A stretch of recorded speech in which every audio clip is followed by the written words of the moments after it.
ఇప్పుడు ఒకప్పుడు నేను సెల్ ఫోన్ అంటే ఇప్పుడే కేశవ్ గారు అన్నారు, మాకెందుకు సెల్ ఫోన్, మాకు పంప్ సెట్ కావాలన్నారు.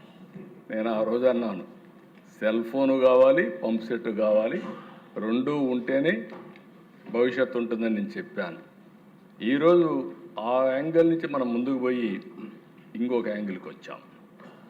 ఈరోజు అధ్యక్ష, వైట్ కాలర్ క్రైమ్స్ పెరుగుతున్నాయి, డిజిటల్ అరెస్టులు అవుతున్నాయి. ఇంకొక పక్కన ఎక్కడికక్కడ సైకోస్ అంతా కూడా సోషల్ మీడియాలో వచ్చి క్యారెక్టర్ అసాసినేషన్ చేసే పరిస్థితికి వచ్చారు. ఇటీవల 5 సంవత్సరాల్లో జరిగినటువంటి సమస్యలని మనం చూస్తే గంజాయి, అదే సమయంలో ఎక్కడికక్కడ డ్రగ్స్, దీనికి బానిసలైపోయి చాలా సమస్యలు చేసే పరిస్థితి వచ్చారు. నేను ఇప్పుడు మళ్ళీ ఒక మాట గట్టిగా చెప్తున్నా అధ్యక్ష, ఎవడైనా సరే ఆడబిడ్డల జోలుకొస్తే అదే చివరి రోజు కావాలని మనస్సాక్షిగా కోరుకుంటున్నా. ఆడబిడ్డలకు పూర్తిగా రక్షణ ఇవ్వాల్సిన బాధ్యత మన పైన ఉంది. ఆ విషయం గుర్తుపెట్టుకోమని కోరుకుంటున్నా. ఇటీవల దేశ నేను చాలా సమస్యలు చూశాను. ఇదే హౌస్లో ఒకప్పుడు నేను నక్సలిజం గురించి మాట్లాడాను. ఆ రోజు కూడా చెప్పాను, ఈ సిద్ధాంతం శాశ్వతం కాదు, ఇది ఆచరణీయం కాదని చెప్పాను. సరే, నన్ను చాలామంది వ్యతిరేకించారు, కడాన నా మీదనే దాడి చేసే పరిస్థితి కూడా నేను భయపడలేదు. కానీ ఈరోజు 30 సంవత్సరాల తర్వాత చూస్తే ఏదైతే నక్సలిజం ఉందో అది కనుమరుగయ్యే పరిస్థితి వచ్చింది. ఇంకొక పక్క ఫ్యాక్షనిజం నేను ఆ రోజు చూశాను. ఫ్యాక్షనిజం అధ్యక్ష, రాయలసీమ కుటుంబాలు నాశనం అయిపోయే పరిస్థితికి వచ్చాయి. ఇప్పుడు పవన్ కళ్యాణ్ గారు, సినిమా వాళ్ళందరూ కూడా సినిమాలన్నీ కూడా రాయలసీమ ఫ్యాక్షనిజం పైన సినిమాలు తీసే పరిస్థితికి వచ్చారు. చిరంజీవి గారు, బాలకృష్ణ గారు అందరూ తీశారు. అలాంటి దానికి నేను ఒకటే ఆలోచించాను, 95-2004 ఎట్టి పరిస్థితుల్లో ఫ్యాక్షనిజం ఉండకూడదని డిసైడ్ చేసుకొని ముందు మా వాళ్ళకి చెప్పి ఫ్యాక్షనిజాన్ని పూర్తిగా రూపుమాపింది ఆ రోజు ఎన్డీఏ ప్రభుత్వం, తెలుగుదేశం ప్రభుత్వం అని చెప్పి కూడా నేను తెలియజేస్తాను. కమ్యూనల్ వైలెన్స్ దాన్ని కూడా రూపుమాపగలిగాం. అయితే అధ్యక్ష, రౌడీలు కూడా నేను ఒకసారి పెట్టాను.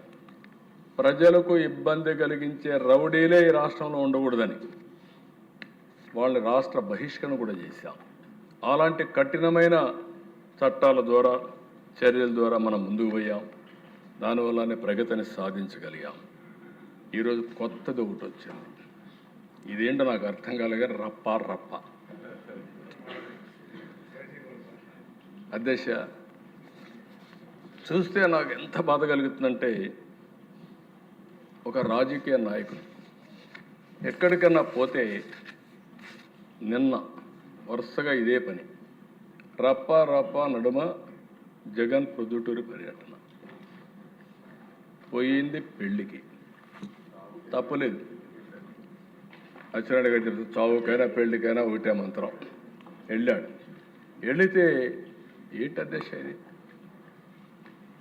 ఈయనకి సెక్యూరిటీ ఇవ్వలేదంటారు. సెక్యూరిటీ పోయిన ఏఎస్ఐ పరిస్థితి, ఆ రప్ప చిక్కొని ఈయన స్ట్రెచ్చర్ పైన తీసుకొచ్చారు.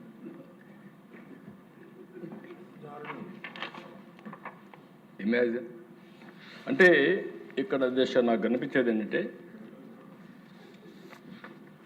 ఒక రాజకీయ నాయకుడు గంజాయి పైన మాట్లాడరు, డ్రగ్స్ పైన మాట్లాడరు, బ్లేడ్ బ్యాచ్ల గురించి మాట్లాడరు, ఇలాంటి వాళ్ళ పక్కన పెట్టుకుంటారు. కడాన నేను నా రాజకీయ జీవితాలు ఎప్పుడు చూడలేదు దేశ. పొట్టేళ్లతో రక్తాభిషేకం చేస్తారు కటౌట్లకి. అంటే డైరెక్ట్గా ఇండైరెక్ట్గా హింసను ప్రోత్సహించడం ఒక రాజకీయ నాయకుడు చేయాల్సింది. నేను ఎప్పుడు నమ్మేది ఒకటే అధ్యక్ష, ఒకే మాట చెప్తాను, ఇది కూడా అధ్యక్ష, ఎవరైనా సరే పోస్ట్ మార్టానికి కారకులైన వారు తప్పకుండా పోస్ట్ మార్టానికే పోతారనేది నా ప్రగాఢమైన విశ్వాసం, ఈవెన్ టుడే. అయితే అధ్యక్ష, వీళ్ళు ఈరోజు మనం చూస్తూ ఉంటే విధ్వంస యాత్రలు, ఎక్కడో పంట ఉంటుంది రోడ్డు మీద వేసి తొక్కిస్తారు, రేట్లు రాలేదంటారు. టైర్ల కింద వీళ్ళ టైర్ల కిందనే మనుషులు దొక్కిచ్చేసి పక్కలాగేసి వెళ్ళిపోతారు. ఆ నింద ప్రభుత్వం పైన వేస్తారు. పరామర్శకు వెళ్తారు.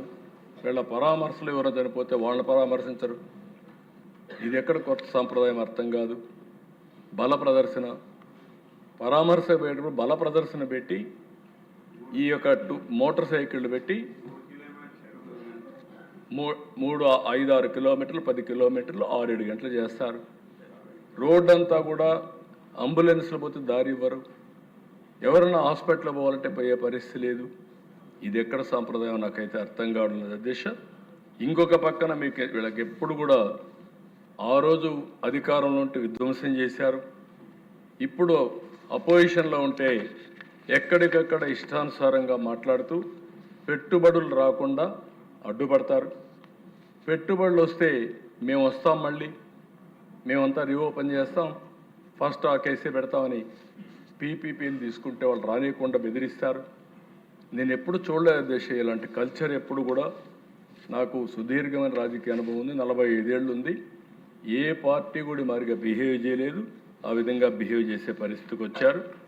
ఇంకొక పక్కన అధ్యక్ష ఎవడు చేయలేదు, సాహసం చేయలేదు. వెంకటేశ్వర స్వామి లడ్డు అపవిత్రం చేశారు. మామూలు నేరం కాదు ఇది. నేను ఇప్పుడు కూడా చెప్తాను అధ్యక్ష, ఇది ఏదో తెలియకుండా జరిగినట్టు నేరం కాదు. కుట్రతోనే కావాలని పాల్పడ్డారు.